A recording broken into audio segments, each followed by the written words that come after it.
DCM DK ಶಿವಕುಮಾರ್ಗೆ ಅಭಿಮಾನಿಗಳ ಮನವಿ. D ಬಾಸ್ರನ್ನು ಜೈಲಿನಿಂದ ಬಿಡಿಸುವಂತೆ ಮನವಿ. ಮುಖ್ಯಮಂತ್ರಿ ಆದ ಬಳಿಕ ಮೊದಲ ಬಾರಿಗೆ ಡಿಕೆ ಶಿವಕುಮಾರ್ ಅವರು ಸ್ವಕ್ಷೇತ್ರ ಕನಕಪುರಕ್ಕೆ ಭೇಟಿ ನೀಡಿ ಸಾರ್ವಜನಿಕರನ್ನು ಉದ್ದೇಶಿಸಿ ಮಾತನಾಡುತ್ತಿದ್ದಾಗ ನಟ ದರ್ಶನ್ ಅವರ ಅಭಿಮಾನಿಗಳು ಡಿ ಬಾಸ್ ಎಂದು ಘೋಷಣೆ ಕೂಗಿದರು. ಅಲ್ಲದೆ ದರ್ಶನ್ ಅವರನ್ನು ಜೈಲಿನಿಂದ ಬಿಡುಗಡೆ ಮಾಡುವಂತೆ ಡಿಕೆ ಶಿವಕುಮಾರ್ ಅವರ ಬಳಿ ಮನವಿಯನ್ನು ಕೂಡ ಸಲ್ಲಿಸಿದರು. ಈ ಮನವಿಯನ್ನು ಸಲ್ಲಿಸಿದ ವಿಡಿಯೋ ಎಲ್ಲೆಡೆ ವೈರಲ್ ಆಗುತ್ತಿದೆ. ತಾಯಿ ಆಶೀರ್ವಾದ ಪಡ್ಕೊತೀರಿ, ಆಮೇಲೆ ಮುಂದಕ್ಕೆ ಬೇರೆ ಕಡೆ ಕಾರ್ಯಕ್ರಮ ಇದೆ, ಹೋಗ್ಬೇಕಾಗಿದೆ.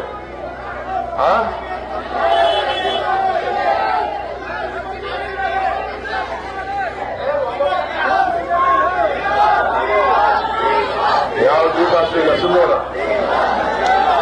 ನಮಸ್ಕಾರ ಆಗ್ಬೋದಲ್ಲ. ಆಮೇಲೆ ಗಲಾಟೆ ಪಲಾಟೆ ಏನಾರು ಆಯ್ತಂದ್ರೆ ಪೊಲೀಸರು ಮೇಲೆ ಲಾಠಿ ಅಟ್ಟೆ.